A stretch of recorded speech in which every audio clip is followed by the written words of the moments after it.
The moment Olivia Carter stepped into the Caldwell Estate, she knew one thing with absolute certainty. No one in this house was ever meant to see her like this. The marble floors of the Caldwell mansion reflected the golden glow of chandeliers that cost more than she would earn in an entire year. At 8 months pregnant, Olivia moved carefully, each step measured, her hand instinctively resting under her belly, as if she could shield her unborn child from the weight of the world pressing in on her. She wore a plain black Maid uniform that had been altered twice already just to accommodate her growing body, yet it still felt tight, like even fabric itself was reminding her she did not belong here. Around her, staff moved with silent efficiency, carrying silver trays, polishing glass, preparing for a private executive gathering hosted by Caldwell Enterprises. No one asked if she was okay. No one slowed down for her. And Olivia did not expect them to. "You are late," a sharp voice cut through the corridor. It was Margaret Lewis, the head housekeeper, standing with a clipboard like a judge delivering a sentence. Her eyes swept over Olivia's frame with thinly veiled irritation. "I told you yesterday to move faster. Mr. Caldwell's guests arrive in less than an hour." Olivia lowered her gaze immediately. "I'm sorry. I just needed a moment to catch my breath." "Breath later," Margaret snapped. "Work now." Olivia nodded once. She had learned long ago that arguing only made things worse. With slow, careful movements, she bent down to pick up a cleaning cloth from her cart. The motion sent a faint wave of discomfort through her lower back, but she ignored it. She had no choice. The medical bills waiting at home did not care how she felt. Neither did the rent notice taped to her refrigerator. "Keep your head down and finish the east wing," Margaret ordered before walking away. Olivia exhaled softly, forcing herself forward. The east wing meant the grand hall, the heart of the estate, the place where billion-dollar deals were made under crystal light and polished silence. As she pushed the cleaning cart through the corridor, she passed a set of double doors slightly ajar. Inside, she could hear voices. Male voices. Calm, controlled, powerful. One of them stood out even through the thickness of the walls. Deep, measured, unmistakably in command. Ethan Caldwell. She had never seen him up close, but everyone in the house knew his presence without needing to see him. The billionaire CEO who built Caldwell Enterprises into a global empire by the age of 38. A man who rarely smiled. A man who never repeated himself. Olivia stopped for a fraction of a second without meaning to. Then she continued walking. She was not supposed to be seen. Not by him. Not by anyone. But fate, as it often did, had a way of ignoring rules. In the grand hall, she began polishing the floor near the entrance, careful not to kneel too long. Her breath was uneven now, the weight of the pregnancy pressing harder against her body. She paused, placing a hand against a nearby pillar for support. Just for a moment. Just enough to steady herself. "Are you all right?" The voice came from behind her. Low. Controlled. Close enough that it made her freeze. Olivia turned slowly. And there he was. Ethan Caldwell stood only a few feet away, dressed in a perfectly tailored charcoal suit. His presence quiet but overwhelming in a way that made the entire room feel smaller. His expression was unreadable, but his eyes were locked onto her. Not the floor. Not the furniture. Her. Olivia straightened quickly, forcing professionalism into her voice. "Yes, sir. I am fine." A pause followed, the kind of silence that felt heavier than words. His gaze lowered slightly, just enough for him to notice what she had been hiding under loose fabric. The subtle truth she had been trying to bury in plain sight. Something in his expression shifted. Not sympathy. Not anger. Something sharper. More focused. "How far along are you?" he asked.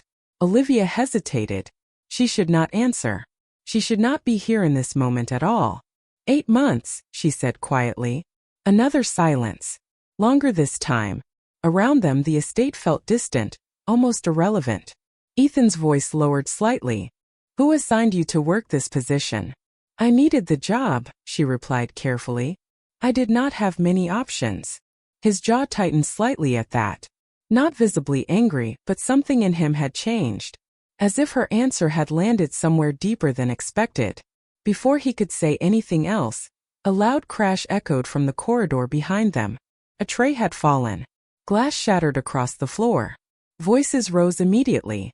Olivia turned instinctively toward the sound, but a sudden wave of dizziness hit her. The world tilted slightly. She reached out to steady herself but misjudged her step. And then it happened. She stumbled forward. Not far. Not dramatically. But enough. Enough that Ethan Caldwell moved without hesitation. His hand caught her arm firmly, steadying her before she could fall completely. The contact was brief. Controlled. But it sent a sharp awareness through both of them. Olivia froze. Ethan did not let go immediately. His grip was steady, grounding. "You should sit down," he said quietly. Not a suggestion. An observation that carried weight. Olivia swallowed, trying to regain composure. "I am fine. I just got dizzy for a second." He looked at her for a moment longer than necessary. Then he released her arm.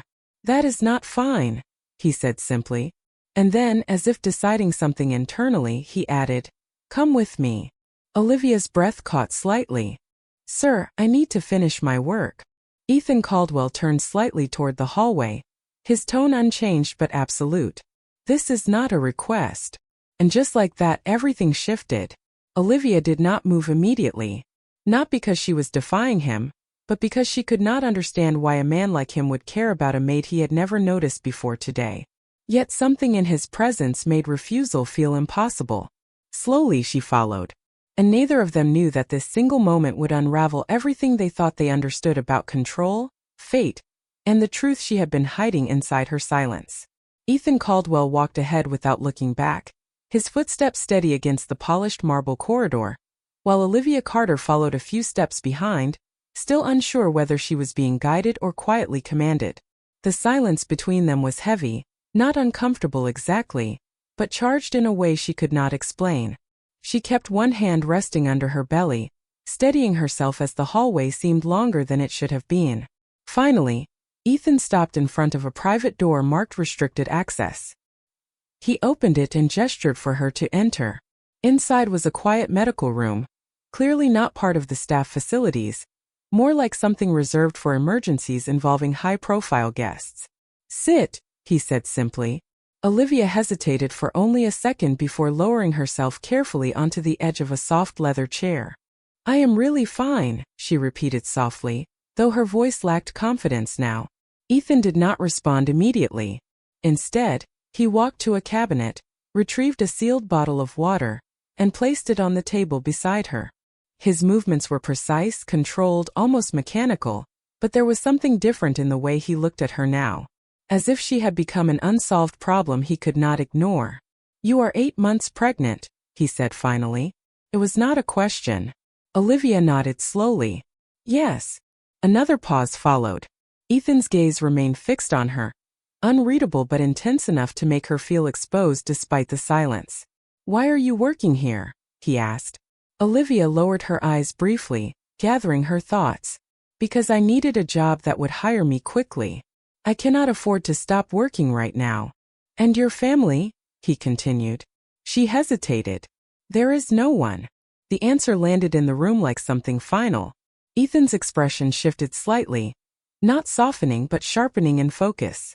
He stepped closer, stopping just across from her, his voice lower now. "Do you understand the risks of what you are doing?" Olivia let out a faint breath, almost a tired laugh without humor. "I do not have the luxury of thinking about risks. I have rent, medical bills, and a baby coming in a few weeks." Ethan studied her for a long moment, then turned slightly as if processing information that did not align with expectations. "No one in this house should have allowed you to be assigned to physical labor," he said finally. Olivia lifted her head slightly. "It is not your concern, sir. I chose this." That made him pause. For the first time, something like frustration flickered in his expression, though it was controlled, contained. "Everything inside my property is my concern," he said. Olivia looked away, uncomfortable with the intensity of his attention. "I did not come here to cause trouble." "You are not causing trouble," he replied immediately. Then after a brief pause he added, "You are being ignored. There is a difference." Those words lingered in the air longer than expected. Olivia did not know how to respond to that, so she stayed quiet. Outside the room, distant footsteps and muffled voices reminded them that the estate was still active, still moving, but inside this space-time felt paused. Ethan glanced at her again, his tone changing slightly. "Have you eaten today?" Olivia blinked. "I had something this morning." He did not look convinced. Without another word, he walked to a small intercom on the wall and spoke briefly, his voice calm but firm.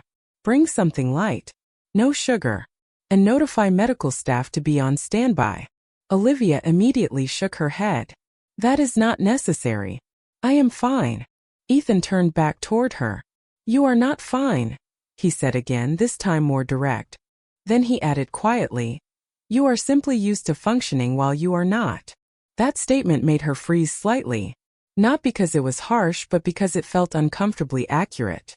A few moments later, he sat across from her instead of standing, as if deciding this conversation would not end quickly. "Tell me something," he said. Olivia looked up cautiously.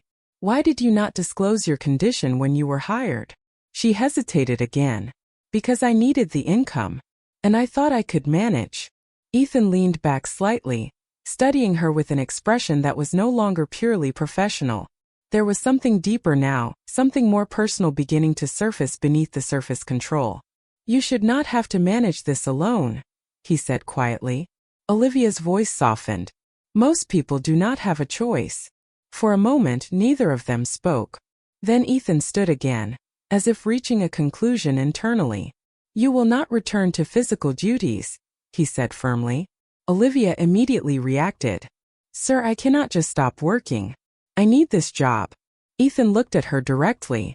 "That is no longer a decision you will be making alone." The weight of that statement hung between them, heavy and absolute. And for the first time since she had entered this house, Olivia Carter realized that her life had just shifted in a direction she could not yet understand, while Ethan Caldwell had already begun making decisions that neither of them had agreed to. Power did not announce itself in Ethan Caldwell's world. It simply changed the air until everything else felt optional. The private medical room felt smaller now, as if the walls themselves were adjusting to his decision. Olivia Carter remained seated, hands resting lightly over her abdomen, trying to process the fact that her job, her income, and possibly her entire routine had just been rewritten without her agreement. Ethan stood near the window for a moment, looking out at the estate grounds where staff continued their work as if nothing significant had changed. Then he turned back. His expression was controlled, but his voice carried finality. "You will not continue working as staff," he said again, slower this time, as if making sure the words were understood completely. Olivia immediately shook her head. "Sir, I appreciate your concern, but I cannot lose this job. I need the income. I am not asking for special treatment." Ethan stepped closer, his tone calm but unyielding. "This is not special treatment. This is basic control of risk inside my property." Before she could respond, a soft knock came at the door. It opened immediately after, revealing a woman in a white coat carrying a tablet and a small medical bag. Behind her stood two estate staff members, clearly uneasy, as if they had been summoned into something above their usual responsibility. "Mr. Caldwell," the doctor said respectfully, "you requested an evaluation?" "Yes," Ethan replied simply. "Now." Olivia looked between them, her confusion growing. "I do not need a doctor," she said quickly. "I am fine." The doctor offered a polite, professional smile. "Let us just take a few minutes to make sure everything is stable." Ethan did not wait for agreement. That was not his approach. He simply gestured slightly, and the space shifted again. Not physically but socially. Suddenly, Olivia was no longer speaking to staff or employer hierarchy. She was inside Ethan Caldwell's decision. The doctor began a basic check, asking simple questions, measuring blood pressure, noting fatigue levels. Olivia answered carefully, though she kept glancing toward Ethan, who had moved slightly away but was still watching everything with focused attention. Not intrusive, not emotional, observant in a way that made her feel strangely accounted for. "You are experiencing fatigue consistent with late-stage pregnancy under physical strain," the doctor said gently after a few minutes. "You should not be performing labor-intensive work." Olivia exhaled slowly. "I already told him that is not my choice." Ethan's gaze shifted toward her. "It will not be your choice going forward," he said quietly. The doctor looked between them, clearly sensing the imbalance in authority. "Mr. Caldwell, medically speaking, she should reduce activity significantly. Ideally, she should have monitored rest conditions." Ethan nodded once. "Arrange it." Olivia immediately sat forward. "Arrange what exactly?" Ethan turned fully toward her now. "You will be moved to a controlled environment within the estate. Temporary medical supervision. Rest conditions. No physical duties." Her eyes widened slightly. "I am not staying here like a patient. I am a worker." Ethan's response was immediate. "Not anymore." That single phrase landed heavier than anything before it. Olivia stood slowly, despite the discomfort. "You cannot just decide that for me." For the first time, something sharper flickered in Ethan's expression. Not anger, but certainty. "I already did," he said calmly. The doctor shifted uncomfortably, sensing the tension. "We can make arrangements that respect her independence while ensuring safety," she offered carefully. Ethan nodded without looking away from Olivia. "That is acceptable." Olivia's voice tightened slightly. "I do not understand why you are doing this." Ethan paused for a moment, as if the answer was not simple enough to be reduced into one sentence. Then he said, "Because I do not allow preventable outcomes inside my control." It was not emotional. It was not soft. But it was absolute. Before Olivia could respond, the door opened again. This time it was Margaret Lewis, the head housekeeper, clearly alerted by the situation. Her eyes immediately locked onto Olivia and then the doctor and finally Ethan. "Mr. Caldwell, is there a problem with staff performance?" she asked carefully. Ethan turned slightly toward her. "Yes. One word. Final." Margaret stiffened slightly. "Should I reassign her duties?" Ethan's reply came without hesitation. "She will no longer have duties." Silence followed. Even Margaret seemed momentarily unsure how to respond to that level of authority being applied so suddenly. Olivia stepped forward again, her voice steady but strained. "I am not being dismissed. I did nothing wrong." Ethan finally looked directly at her. "This is not punishment," he said. "It is removal from risk." The phrase should have sounded clinical. Instead, it felt heavier, more personal than intended. The doctor cleared her throat gently. "I will prepare a written recommendation and coordinate with estate management for temporary medical accommodation." Ethan nodded once. "Do it immediately." As the doctor left, Margaret followed, still visibly confused but unwilling to challenge further. The room fell quiet again. Only Ethan and Olivia remained. Olivia slowly sat back down, her hands trembling slightly now, not from fear, but from the weight of losing control over her own situation in a way she had not experienced in years. Ethan remained standing, watching her. Then, unexpectedly, he said in a lower voice, "You are not invisible here." Olivia looked up at him, unsure how to respond. And for the first time since entering the Caldwell estate, she realized the most dangerous part of her situation was not the work she had been doing. It was the fact that Ethan Caldwell had already started acting as if her life now fell under his responsibility. Silence lingered in the private room long after the last staff member left. Olivia Carter remained seated, her hands resting protectively over her abdomen, trying to steady her breathing while the reality of what had just happened continued to settle in. Ethan Caldwell stood near the window again, but this time he was no longer looking outside. His attention had shifted fully back to her, as if the decision he had made was not finished being processed. "You do not need to understand it yet," he said finally, his voice even and controlled. Olivia lifted her head slightly. "I do not need protection. I need stability. I need to keep working." Ethan turned slowly. "Those two things are no longer compatible." The words were simple, but they carried finality. Before Olivia could respond, the door opened again. This time it was not a doctor or a housekeeper. It was a man in a tailored suit carrying a tablet and a leather folder. He paused briefly when he saw Olivia, then focused on Ethan. "Mr. Caldwell, we need approval for staff restructuring related to the East Wing and auxiliary personnel adjustments." Ethan did not hesitate. "Proceed." Olivia stood immediately. "I am still here," she said firmly. The man with the tablet looked slightly uncomfortable, unsure how to respond. Ethan's gaze shifted to him. She is no longer part of operational staff. Olivia turned sharply toward Ethan. You cannot just say that and make it true. Ethan met her eyes directly. In this estate I can. The statement was not arrogance. It was fact. And that made it worse. The man with the tablet cleared his throat. Should I mark this as medical leave status or termination? Olivia immediately stepped forward. Neither. I did not agree to either. Ethan finally raised his hand slightly, stopping the conversation. Temporary reassignment, he said. Full compensation. No physical duties. Olivia stared at him. I never agreed to that either. A faint pause followed. For the first time, Ethan looked slightly frustrated, though still composed. You are not in a position to negotiate exposure risks, he said quietly. Exposure risks, Olivia repeated. I am a person, not a liability. That sentence shifted something in the room. Not visibly but undeniably. Ethan held her gaze for a moment longer than before.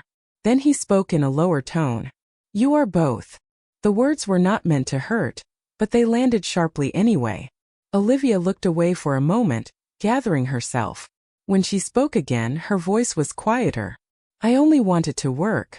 That is all. Ethan's expression softened slightly, though it remained controlled. And now you will not have to. The man with the tablet, sensing the tension, quickly finalized his notes and left the room. The door closed behind him, leaving silence again.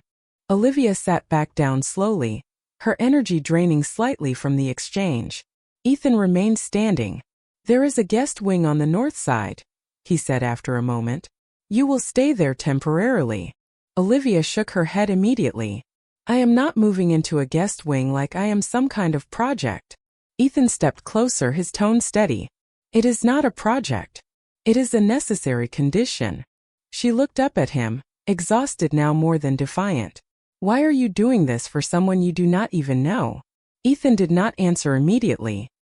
His eyes stayed on her for a long moment before he spoke. Because ignoring it would be worse. That was not an emotional answer. It was something colder, more structured, but it still left Olivia without a response. A soft knock interrupted them again, but this time it was brief and respectful. A younger staff member entered cautiously. Mr. Caldwell, the East Wing guests are requesting your presence for the briefing. Ethan nodded once. Delay it.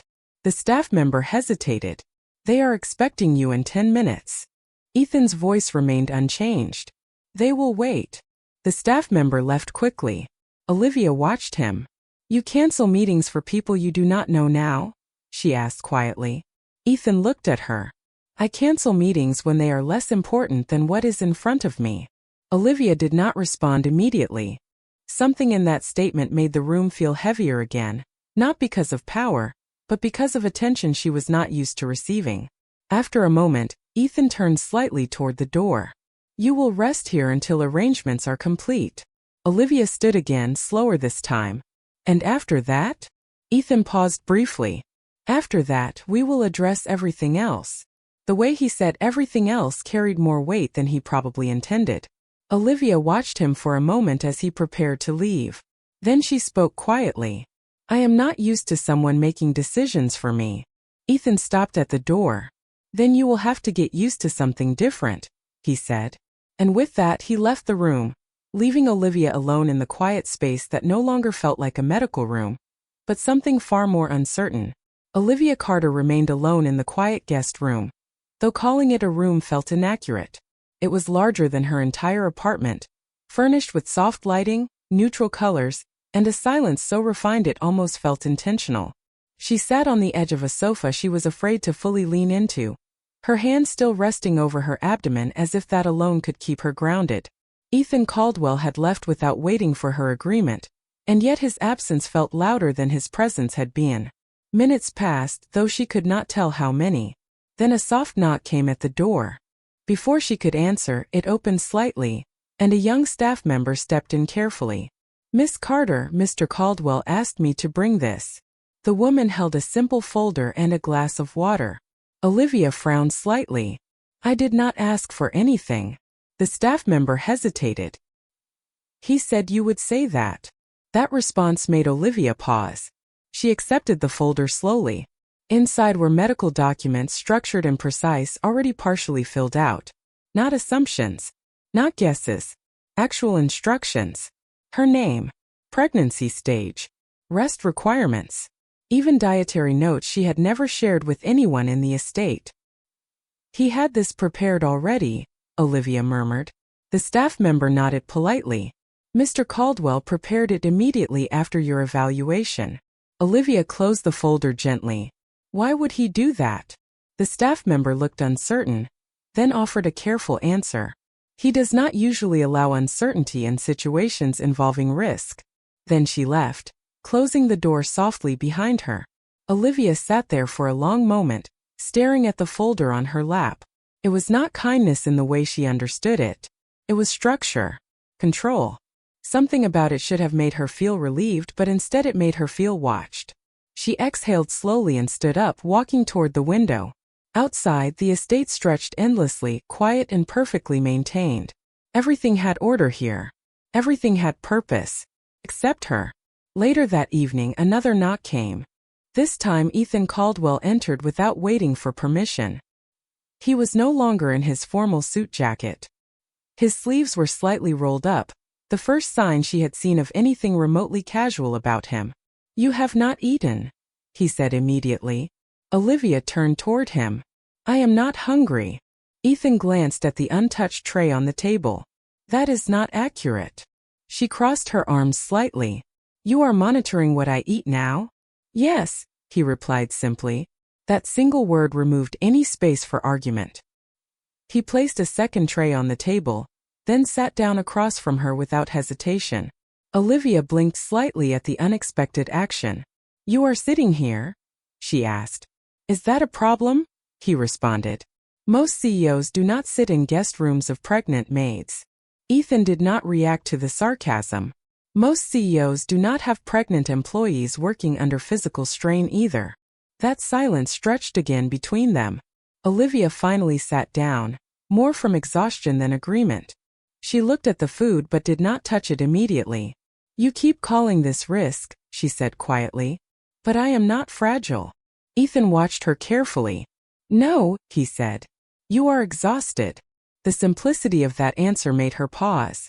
He continued. There is a difference. Olivia looked down at her hands. I am used to pushing through things. That is not the same as being fine, he replied. She let out a slow breath. Why does it matter to you? Ethan leaned slightly back in his chair, considering the question for a moment longer than expected. Because I do not ignore preventable outcomes, he said finally. Olivia studied him carefully. You keep saying that like it explains everything. It explains enough, he replied. A quiet tension settled again, but it was different now. Less defensive. More uncertain. After a moment, Olivia finally picked up the fork and took a small bite. Ethan's gaze shifted slightly, but he said nothing. Instead, he reached for a tablet placed beside him and opened it briefly. Your accommodations will be moved tomorrow, he said. Olivia immediately stopped eating. I did not agree to that. You do not need to agree, he responded. You need to rest. She set the fork down. I feel like I am being managed. Ethan looked at her directly. You are being stabilized. That word lingered. Olivia exhaled slowly. You do not even know me. Ethan closed the tablet. That is correct. The honesty of it surprised her more than anything else. He stood after a moment. Sleep tonight, he said. Tomorrow will be more structured. Olivia frowned slightly. That does not sound comforting. Ethan paused at the door. It is not meant to be comforting, he said. Then he left again, quietly, leaving her with a room that felt even larger than before. Olivia sat in silence, looking at the untouched food, the folder, and the perfectly arranged space around her. Everything was prepared. Everything was controlled. And yet for the first time since arriving at the Caldwell estate, she could not tell whether she had been saved from something or quietly placed inside something she no longer had the ability to leave. Olivia Carter woke up before sunrise, though sleep had barely touched her that night. The guest room remained silent, but it no longer felt peaceful. It felt monitored in a way she could not explain. Every detail around her still looked carefully arranged, from the folded blanket at the foot of the bed to the untouched water glass on the nightstand. Nothing in this space happened by accident. That thought stayed with her as she slowly sat up, one hand instinctively resting over her abdomen as she tried to steady herself. A soft knock interrupted the silence. Before she could answer, the door opened slightly and a nurse stepped in, followed by a familiar estate staff member. "Good morning, Miss Carter," the nurse said gently. "Mr. Caldwell requested a morning check before the estate briefing begins." Olivia blinked slightly. "I did not request a check." The nurse offered a polite, practiced smile. "He did." That single word again. "He." Olivia exhaled slowly but did not argue. Moments later, her blood pressure was taken, her pulse measured, and a few routine questions were asked. She answered everything carefully, though her attention kept drifting to the hallway beyond the room, wondering how far Ethan Caldwell's influence extended into even something as simple as a medical check. When the nurse finally left, Olivia was left alone again. Or at least she thought she was. A few minutes later, another knock came. This time it was Ethan. He entered without hesitation, his presence immediately shifting the atmosphere of the room. He was dressed sharply as always, though slightly less formal than before, as if he had already been working for hours. "You are awake early," he said. Olivia looked at him. "I did not sleep well." Ethan nodded once, as if that information was already expected. "That will change once your environment stabilizes." She frowned slightly. "You keep saying that word. Stabilize." Ethan stepped closer but stopped at a respectful distance. "Because that is what is required." Olivia crossed her arms lightly. "I am not a system you fix." He did not respond immediately. Instead, his gaze briefly shifted toward her abdomen before returning to her face. "No," he said finally. "You are not a system." That answer surprised her more than it should have. Before she could ask anything else, a distant sound echoed through the hallway. Raised voices. Movement. Olivia turned slightly toward the door. "What is happening?" she asked. Ethan did not answer immediately. Instead, he moved toward the door and opened it slightly. Outside, staff members were moving quickly, carrying equipment and speaking in low, urgent tones. Something had changed in the estate routine. "There is a guest arrival this morning," Ethan said calmly. Olivia looked at him. "A guest?" "Board members," he replied. "Quarterly review meeting." She nodded slowly, trying to understand why that would matter to her. But then Ethan added, "They will be in the East Wing. You will remain here." Olivia immediately shook her head. "I am not hiding in a room while everything happens around me." Ethan turned back toward her. "You are not hiding. You are avoiding exposure." She took a step forward. "I am not a liability to be kept out of sight." For the first time that morning, something shifted in Ethan's expression. Not frustration but something sharper. "You are not a liability," he said. "You are a condition I am controlling." Olivia froze slightly at the wording. That does not sound reassuring. Ethan studied her for a moment longer than usual. "It is not meant to reassure you," he said. Then he added, "It is meant to prevent consequences." Before she could respond, his phone vibrated. He glanced at it briefly, then back at her. "Stay here," he said. Olivia exhaled sharply. "You keep saying that like I will obey it automatically." Ethan paused at the door. "So far you have." And then he left. The door closed softly behind him. Olivia stood still for a moment, then slowly moved toward the window. Outside, the estate was fully awake now. Cars were arriving. Staff were in motion. Everything felt structured and controlled except her. She was no longer part of the system. She was something being managed within it. Later that morning, before she could fully process the tension building outside, another knock came. This time it was not polite. It was urgent. A staff member opened the door quickly. "Miss Carter, you need to come with me." Olivia frowned. "What is going on?" "There has been a situation in the East Wing," the staff member said quickly. "Mr. Caldwell requested your presence immediately." Olivia hesitated only for a second before following. The hallway outside felt different now. Faster. heavier. When she reached the East Wing entrance, she could hear voices inside. Clear, sharp, structured discussions. Ethan's voice stood out immediately. Controlled. Firm. Unshaken. Olivia stepped inside carefully. The room was larger than she expected, filled with polished tables, documents, and several executives seated in structured formation. All conversation stopped the moment she entered. Ethan turned his head slightly toward her. "You should not be here," he said quietly. Olivia looked around the room. "I did not choose to come." One of the board members frowned slightly. "Ethan, who is this?" Ethan did not look away from Olivia when he answered. "Someone under my responsibility." That sentence landed differently than anything before it. Olivia felt every pair of eyes shift toward her. Not judgmental. Not hostile. Just curious. Ethan continued.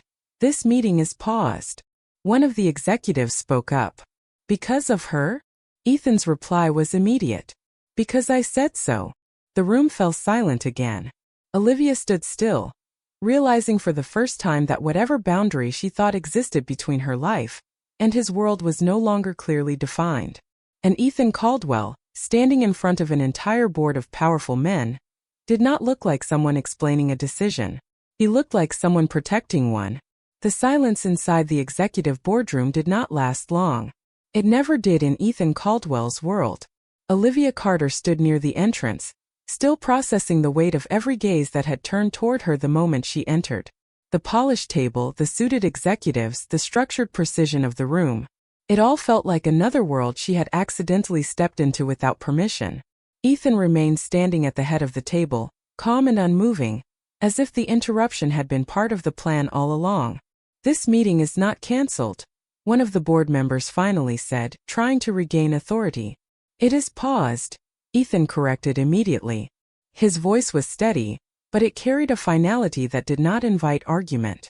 Olivia shifted slightly, uncomfortable under the attention. "I should leave," she said quietly, already turning her body toward the door. "No," Ethan said without looking at her.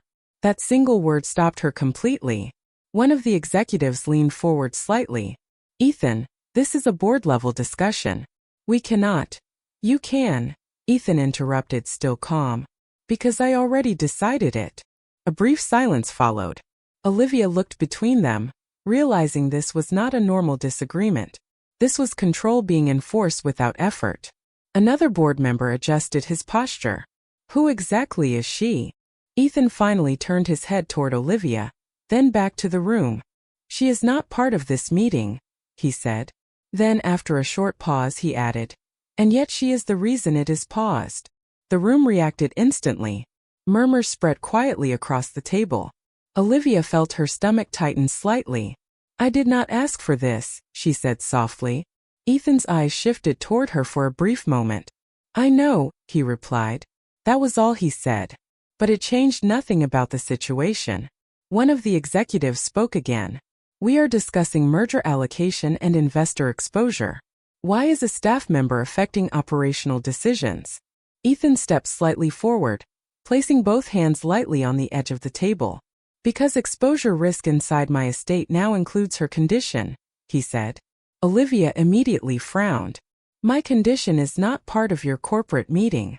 Ethan turned his head slightly toward her again. "It is when it intersects with operational liability," he replied calmly. The word liability made her stiffen slightly. "I am not a liability," she said more firmly this time. Ethan did not respond immediately. Instead, he looked at the board members. "Resume your report," he said. The room hesitated but complied, flipping through documents, attempting to regain focus.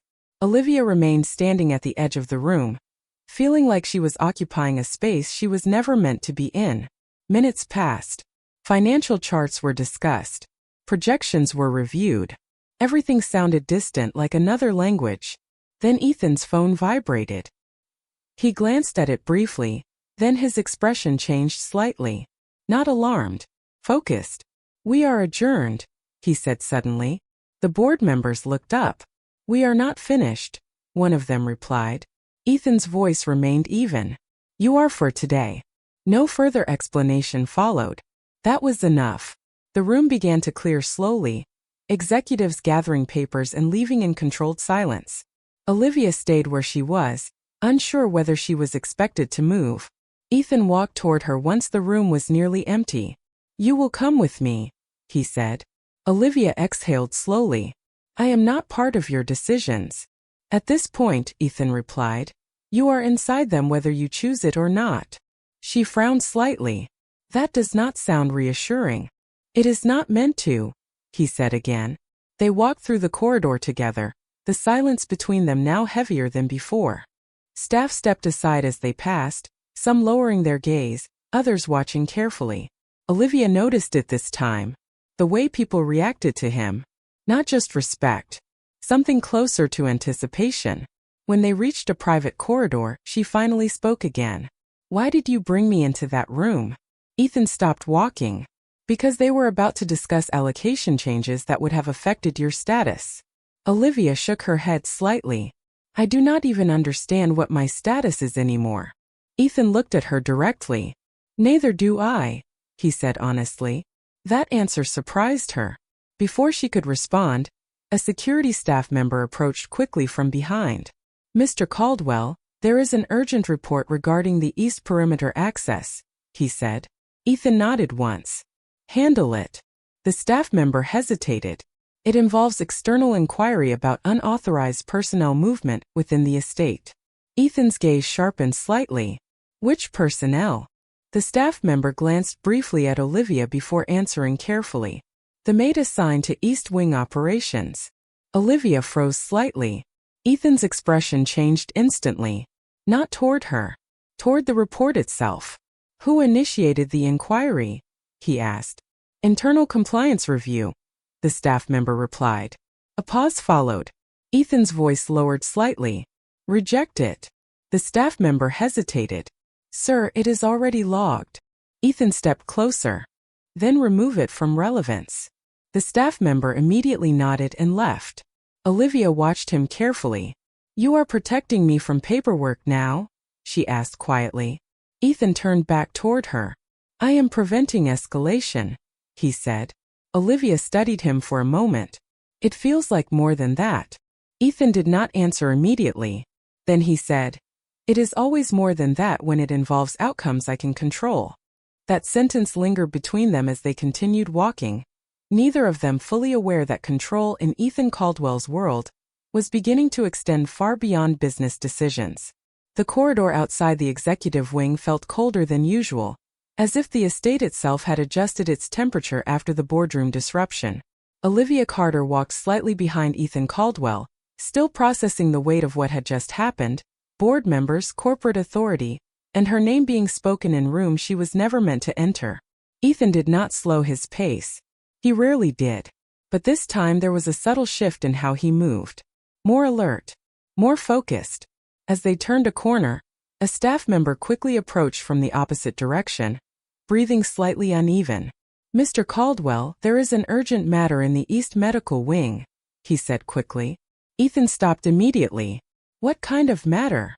The staff member hesitated. "It is the guest medical observation room."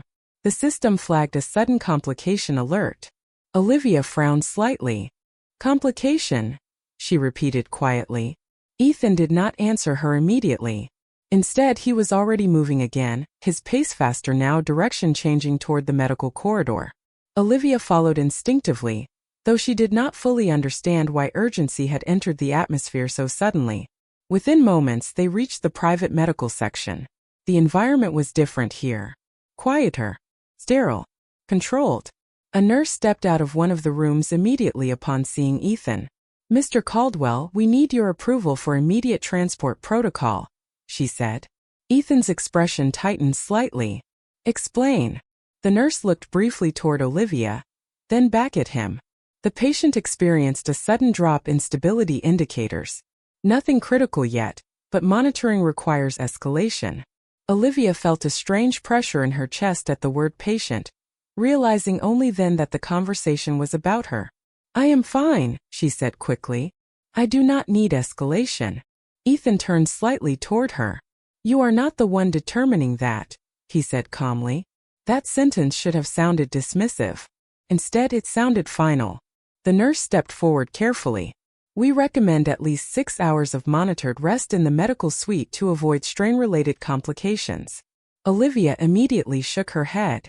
I am not staying in a hospital-style room. I am not sick. Ethan's gaze remained steady on her. You are not sick, he said. But you are not stable either. She exhaled slowly, frustration rising slightly. You keep deciding things about me without asking. Ethan did not react immediately. Then he said, because asking assumes uncertainty. This is not uncertain. A silence followed. Olivia looked at him, trying to find irritation, control, ego, anything familiar. But what she found instead was focus. Pure, unshaken focus. Before she could respond, a second alert tone sounded from inside the medical room. The nurse turned quickly and stepped back inside. Ethan followed without hesitation. Olivia stood outside for a moment before finally stepping in after him. Inside, monitors displayed soft, steady readings. The environment was calm, but the staff's body language suggested tension. A doctor looked up immediately. Mr. Caldwell, the situation has stabilized, but we need to adjust her activity environment immediately. Ethan nodded once. Do it. Olivia crossed her arms lightly. Stop speaking about me like I am not here. The room briefly went quiet. The doctor hesitated. Miss Carter, we are only trying to ensure safety. Olivia shook her head slightly. I understand safety. I do not understand being managed like equipment. Ethan turned toward her fully now. Then understand this, he said quietly. Your current environment does not allow unpredictability. Olivia met his gaze. My entire life is unpredictable. That statement lingered in the room for a moment. Even Ethan did not respond immediately. Then he stepped closer, lowering his voice slightly. Not anymore. That single phrase carried more weight than anything she had heard so far. Before Olivia could respond, the doctor interrupted carefully. Mr. Caldwell, if you approve, we will move her to the East Medical Suite. It is fully private and designed for extended monitoring. Ethan nodded. Approved. Olivia immediately reacted. I am not moving again. Ethan turned slightly toward her. You already are. There was no aggression in his tone, only certainty. The staff began moving efficiently, preparing equipment and adjusting records. Olivia felt the situation tightening around her like a system she could not interrupt. I do not understand why this is necessary, she said quietly. Ethan looked at her for a moment before responding. Because ignoring early instability leads to outcomes that cannot be reversed. That answer did not comfort her. But it also did not feel like manipulation. Felt like something worse. Experience. As they left the room and moved toward the East Medical Suite, Olivia finally slowed her steps. Do you always control everything like this? She asked. Ethan did not hesitate. Only what I can prevent from becoming irreversible. Olivia looked down for a moment. And what if I do not want to be prevented from anything? Ethan stopped walking briefly. Then he said, Then you are already in conflict with how this estate operates. She exhaled softly. I never asked to be inside your estate. Ethan's response came quietly. Neither did I. That statement surprised her enough that she looked up at him again. But he did not elaborate. Instead, he continued walking. And Olivia followed, realizing something unsettling. Whatever control Ethan Caldwell had over buildings, systems, and people, he was now applying the same logic to her. And she was beginning to understand that in his world, being noticed was never accidental.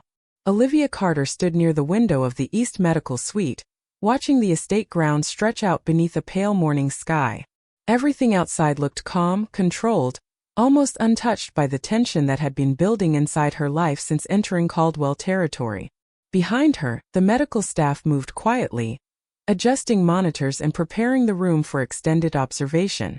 She still did not feel sick, yet she could feel the environment shifting around her as if her condition had already been decided for her. Ethan Caldwell stood near the doorway, speaking briefly with the staff coordinator. His voice was low, precise, and unshaken.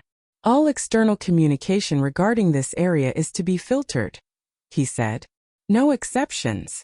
The coordinator nodded quickly and left. Olivia turned slightly toward him. You are restricting communication now? Ethan looked at her. I am ensuring stability. She exhaled slowly. You keep using that word like it explains everything. Ethan stepped further into the room. It explains enough.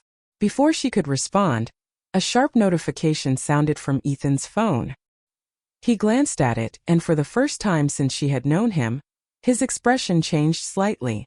Not alarm, but attention shifting to something urgent. What is it? Olivia asked. Ethan did not answer immediately. Instead, he walked toward the tablet station and opened a secured channel. After a brief scan of the screen, he turned back toward her. There is a situation developing outside the estate, he said. Olivia frowned. Outside. Ethan nodded once. Investor emergency briefing request. They want immediate clarification on internal allocation shifts. She tilted her head slightly. And that affects me how?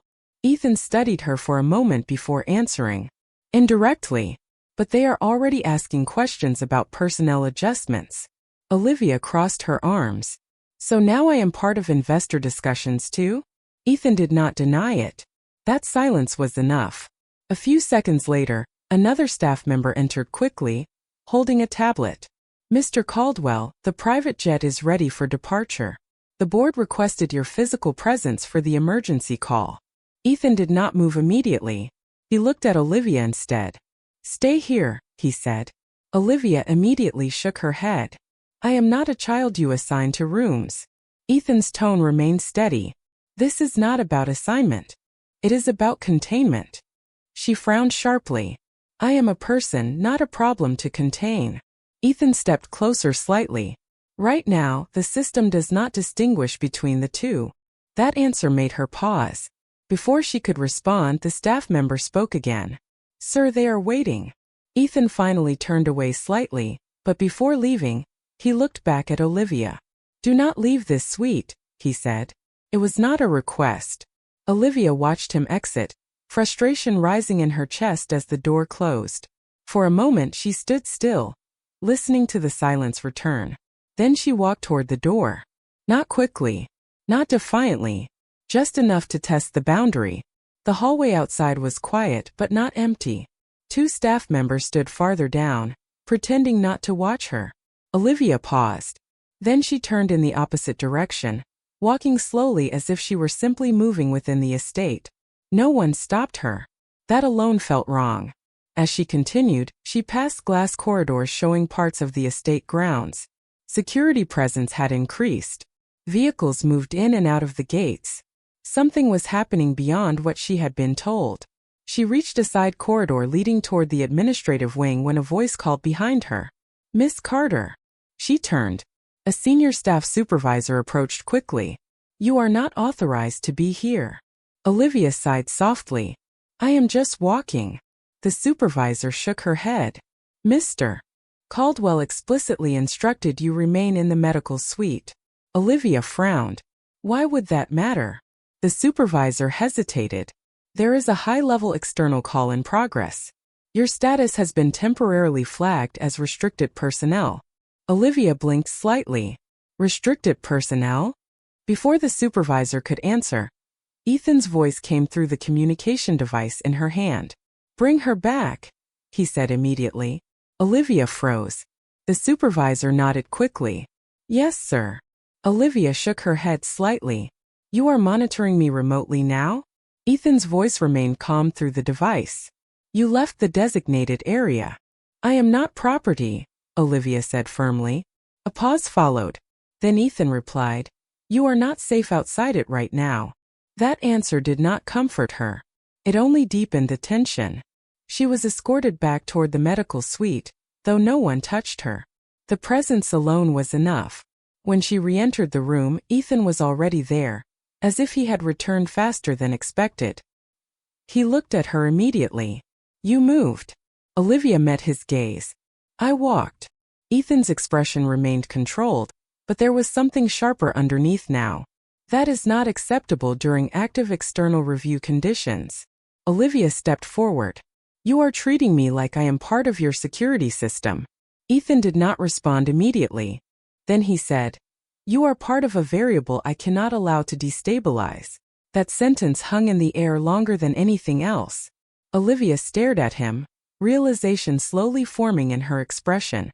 "You are not just protecting me," she said quietly. "You are controlling every possible outcome around me." Ethan did not deny it. Instead he said, "Yes." The honesty was more unsettling than any argument would have been. A silence followed, heavier than before. Then his phone rang again. He answered immediately, listening for a few seconds before his expression tightened slightly. "Understood," he said, then ended the call. He looked back at Olivia.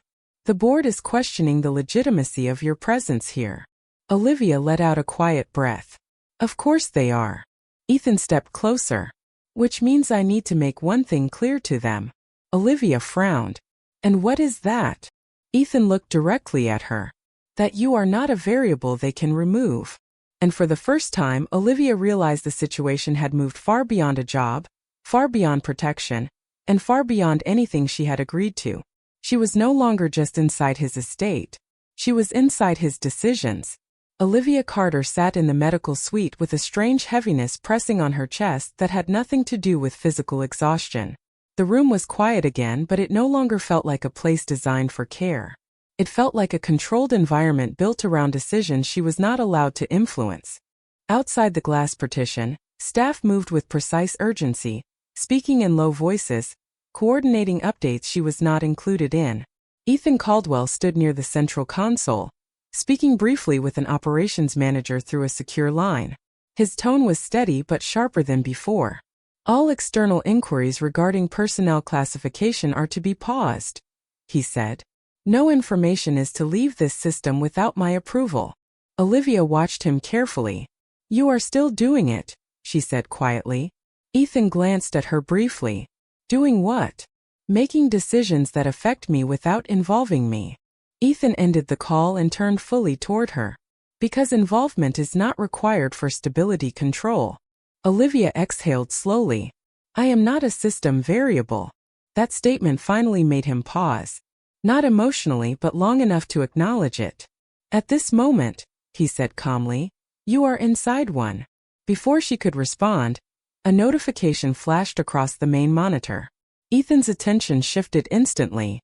His expression changed slightly, not panic but calculation tightening. He stepped toward the screen. Olivia stood as well, sensing the shift. "What is happening now?" she asked. Ethan did not answer immediately. He reviewed the data for a brief moment before responding. "The board has escalated the review." Olivia frowned. "Because of me." Ethan did not deny it. That silence was enough again. A staff member entered quickly. "Sir, the external investor line is open. They are requesting immediate clarification on internal decisions." Ethan nodded once. "Patch it through." Olivia watched as the secure line activated. A distorted voice came through the speaker, formal and distant. "Mr. Caldwell, we need clarification regarding unauthorized personnel influence within operational zones." Ethan remained composed. "There is no unauthorized influence." The voice on the line responded immediately. "Then explain the presence of a non-employee in a secured medical and executive environment." Olivia felt her stomach tighten slightly. Ethan glanced toward her briefly before answering. "She is not a disruption. She is a condition requiring containment protocols." Olivia immediately stepped forward. "I am not a condition." The room went silent for a fraction of a second. Even the voice on the line paused. Ethan turned slightly toward her. "This is not about definition," he said calmly. "It is about control of risk exposure." Olivia shook her head slightly. "You keep saying risk like I am something dangerous." Ethan's voice lowered slightly. "Not dangerous. Unstable to systems that cannot adapt." The investor voice returned through the speaker. "Mr. Caldwell, this does not align with standard operational governance." Ethan's response was immediate. "Then your standard governance is insufficient." The line went quiet again. Olivia looked between Ethan and the console, realizing how far the conversation had escalated beyond anything she understood. "You are defending me in a board-level call," she said quietly. Ethan did not look away from the screen. "I am preventing escalation," he replied. "That is not the same thing," she said. Ethan finally turned fully toward her. It is when escalation results in irreversible exposure. Another pause followed. The investor line remained open, waiting. Ethan leaned slightly toward the microphone. "This conversation is concluded," he said firmly. Then he terminated the connection. The silence that followed felt heavier than before. Olivia slowly sat back down, her hands resting over her abdomen again, though this time not from physical discomfort but from emotional pressure she could not fully define. Ethan walked toward her slowly. "You should rest," he said. Olivia looked up at him. "You just ended a board inquiry because of me." Ethan stopped at a short distance. "I ended it because it was misaligned." Olivia frowned slightly. "That sounds like a technical excuse." Ethan did not respond immediately. Then he said, "It is the only language they understand." She studied him carefully. "And what language do you understand?" Ethan's gaze did not shift. "Outcomes." That single word settled between them. Before she could respond, a staff member entered carefully. "Sir, the external legal compliance team is requesting documentation for personnel classification." Ethan nodded once. "Prepare it." The staff member hesitated. "It will require formal designation approval." Ethan's voice remained steady. "Then initiate designation protocol under my authority." The staff member left quickly. Olivia watched him. "You are assigning me a designation now." Ethan turned slightly toward her. "Only because others already attempted to assign one without understanding context." Olivia stood slowly. "I do not want to be assigned anything." Ethan met her gaze directly. "Then we need to redefine what you are inside this environment." That statement lingered. Not as control, not as threat, but as something more complicated. Something not fully formed yet. Olivia lowered her eyes briefly. "I just wanted a job," she said quietly. Ethan responded without hesitation. "And now you are beyond that." The room fell silent again. Not because nothing was happening, but because too much had already shifted without permission. The morning light outside the Caldwell estate had shifted into a pale, filtered glow.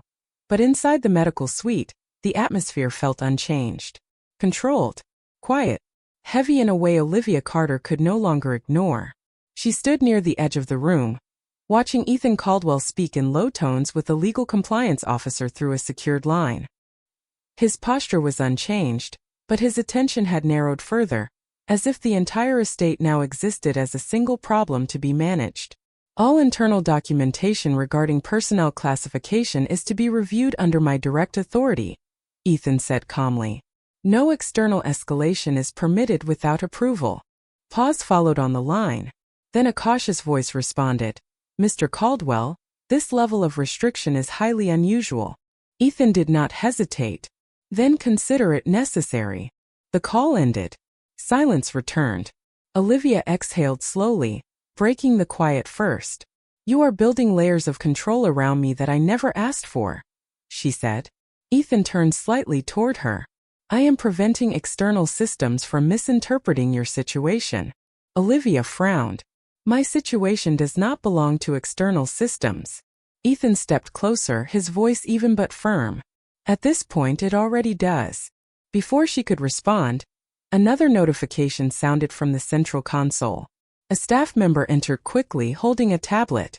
"Sir, there is an urgent external legal request for clarification regarding your designation of Miss Carter." Ethan took the tablet without hesitation. Olivia stepped forward. "Designation?" she repeated. Ethan read the screen briefly. "They are attempting to classify your presence under regulatory review protocols." Olivia shook her head.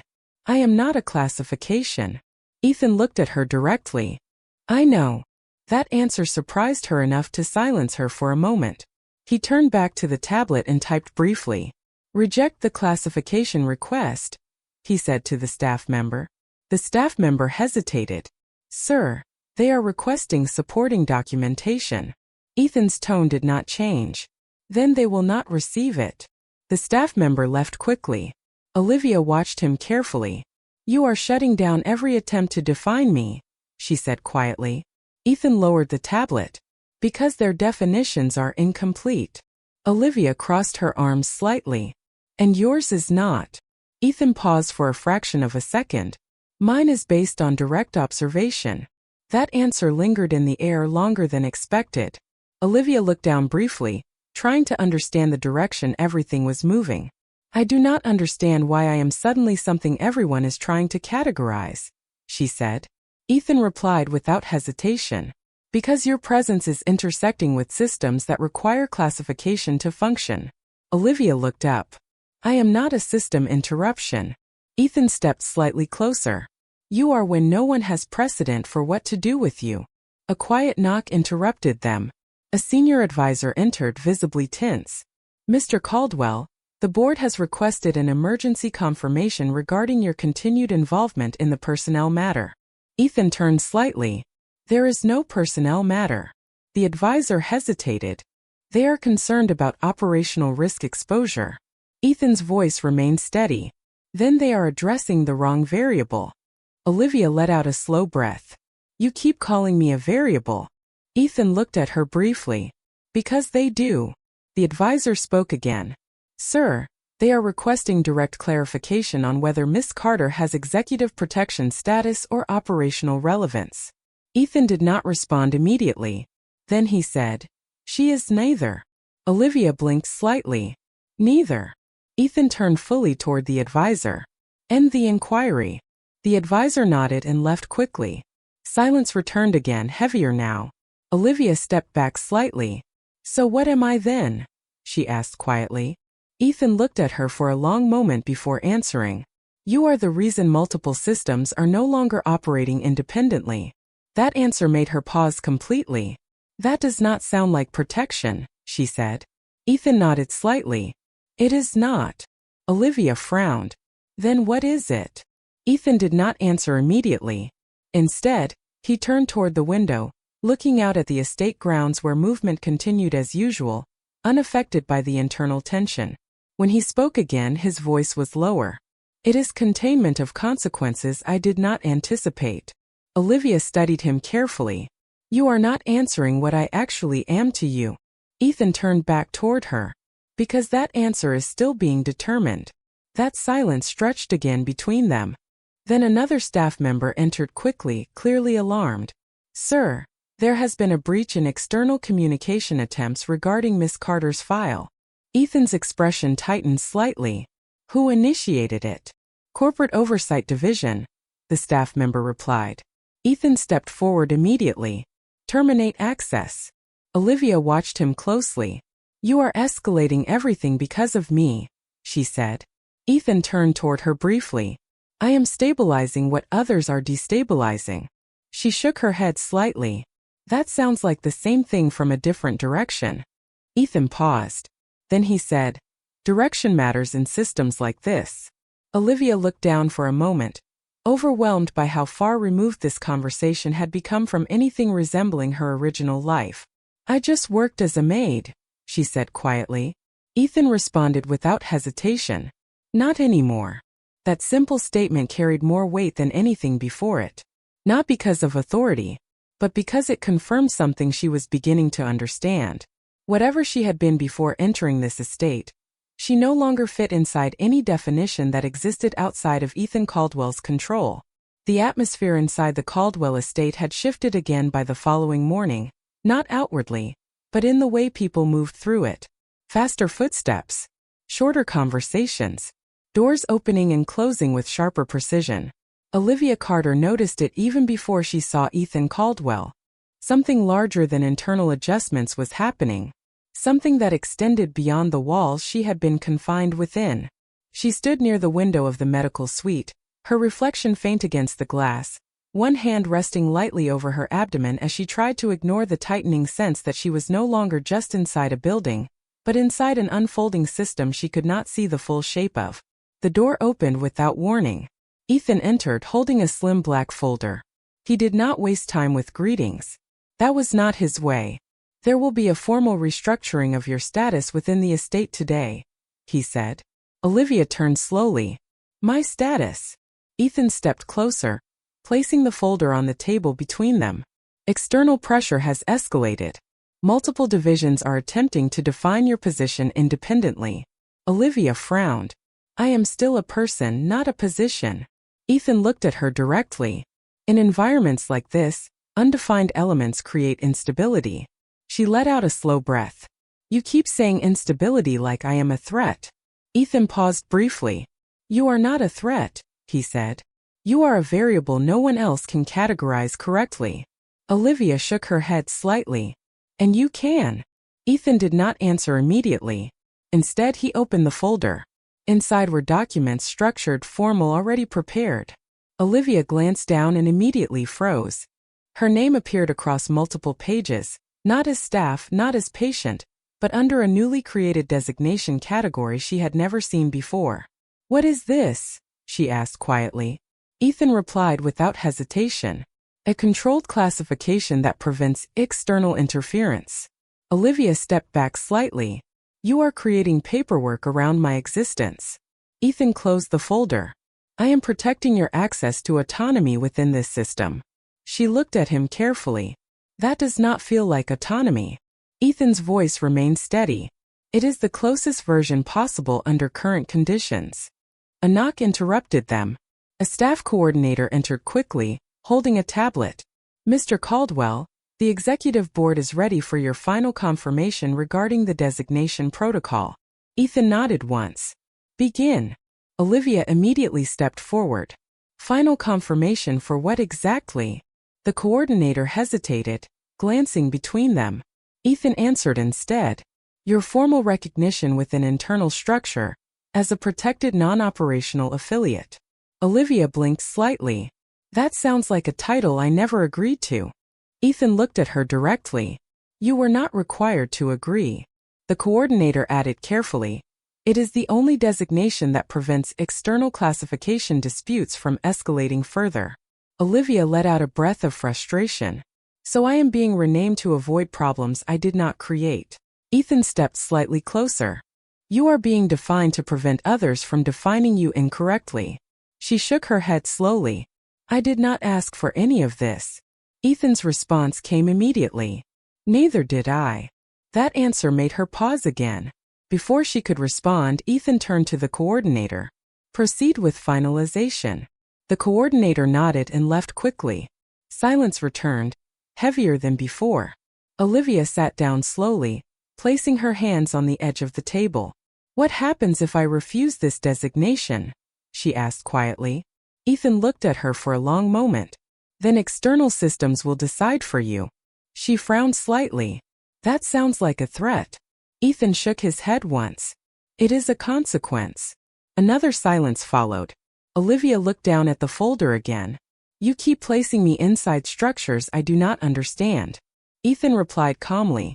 Because the alternative is exposure to systems that will misunderstand you completely. Olivia looked up. And you think you understand me? Ethan paused briefly. Not yet.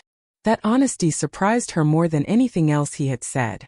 Before she could respond, the door opened again. A legal officer entered with urgency. Mr. Caldwell, the board has approved the designation under conditional authority. However, they are requesting immediate justification for your continued personal involvement. Ethan turned toward him. Denied. The officer hesitated.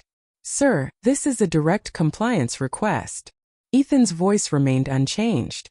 Then escalate it to me again if necessary. The officer left quickly. Olivia watched him carefully. You are rejecting the board for this, she said quietly. Ethan turned back toward her. They are reacting to incomplete information. Olivia stood again. And what is the complete information?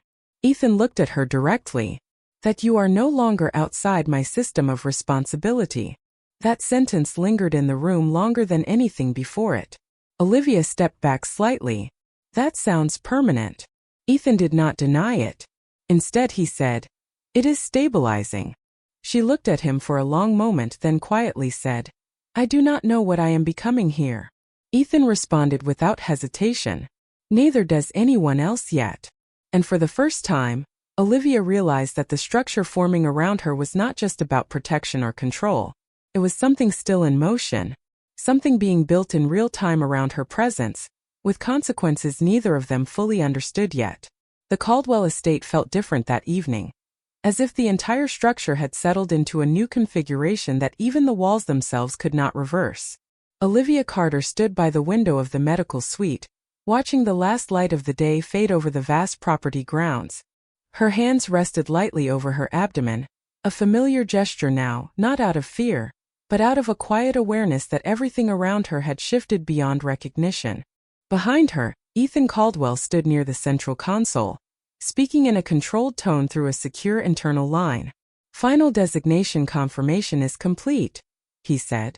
"All external classification requests are to be denied going forward." Pause followed on the line. Then a voice responded, "Confirmed, Mr. Caldwell. The board has accepted conditional authority under your discretion." Ethan ended the call without ceremony. Silence filled the room. Olivia turned slowly toward him. "So it is done," she said quietly. Ethan nodded once. "Yes." She looked at him carefully. "And now I am officially something inside your system." Ethan stepped away from the console. "You were already inside it. This simply prevents interference from outside it." Olivia exhaled slowly. "You make it sound like I am part of infrastructure." Ethan did not deny it immediately. That silence was answer enough. Then he said, "You are part of stability maintenance now." Olivia shook her head slightly. "I was a maid 3 days ago." Ethan's gaze remained steady. "And now you are no longer operational staff under any category that can be overridden externally." That statement should have sounded freeing. Instead, it felt heavier. Before she could respond, the door opened and a legal compliance officer entered with a tablet. "Mr. Caldwell, the final record has been updated across all internal systems. However, external audit divisions are requesting clarification on the scope of your personal involvement." Ethan turned slightly. "Denied." The officer hesitated. "Sir, they are questioning whether this exceeds executive authority boundaries." Ethan's voice remained calm. "Then their boundaries are insufficient for current conditions." The officer left quickly. Olivia watched him go, then turned back to Ethan. "You are building walls around me that extend beyond this estate," she said quietly. Ethan looked at her. "Not walls," he replied. "Structure." She frowned slightly. "And what am I inside that structure now?" Ethan paused for a moment longer than usual. "A protected constant." That answer made her stop completely. "A constant," she repeated. Ethan nodded once. "Yes." Olivia looked down for a moment, then back at him. "I do not know what that means for my life." Ethan responded without hesitation. "It means your life is no longer subject to external reclassification." She let out a slow breath. "That sounds like I am being removed from normal life entirely." Ethan did not disagree. Instead, he said, "Normal life does not account for what is happening here." A silence followed. Not tense but unresolved. Then another notification sounded from Ethan's tablet. He glanced at it briefly. His expression changed slightly, not alarmed but focused. "There is a final board acknowledgement meeting scheduled," he said. Olivia frowned. "Final?" Ethan nodded. "They want verbal confirmation of the designation structure." She hesitated. "And what does that mean for me?" Ethan looked at her directly. "It means they will acknowledge you as part of this system officially." Olivia shook her head slightly. "I never agreed to be part of any system." Ethan stepped closer. "Agreement is not the mechanism that created this outcome." Before she could respond, a staff member entered quietly. "Mr. Caldwell, the executive line is open. They are waiting for your confirmation statement." Ethan nodded once. Then he looked at Olivia. "You do not need to speak," he said. She frowned. "I was not planning to." He paused briefly, then added, "But they will ask about you." Olivia looked away slightly. "I am tired of being discussed like an abstract concept." Ethan replied quietly, "Then this will be the last time in this form." That statement carried weight she could not fully interpret yet. Ethan activated the secure line. A board representative spoke immediately.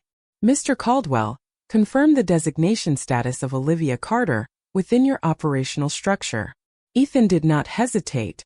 "Confirmed," he said. "She is designated as a protected non-operational constant under my direct authority." Pause followed on the line. And what does that imply regarding your personal involvement? Ethan glanced briefly at Olivia before responding. It implies full responsibility. Olivia froze slightly at that wording. Full responsibility, she repeated quietly. Ethan ended the call immediately after confirming. Silence returned to the room. Olivia looked at him carefully. You just made yourself responsible for my entire existence inside this system. Ethan nodded once. Yes. She stepped back slightly. That is not something people usually agree to. Ethan's tone remained calm. It is not something I agreed to either in advance. That answer made her pause again. Then why did you do it? Ethan looked at her for a long moment before replying. Because every other option created instability I could not allow. Olivia studied him carefully. And what happens now? Ethan turned slightly toward the window. Now the system adapts to the decision. She followed his gaze toward the estate outside, now quiet under evening light. And me? She asked quietly. Ethan answered without looking away. You remain exactly where you are. But the way he said it suggested something neither system nor structure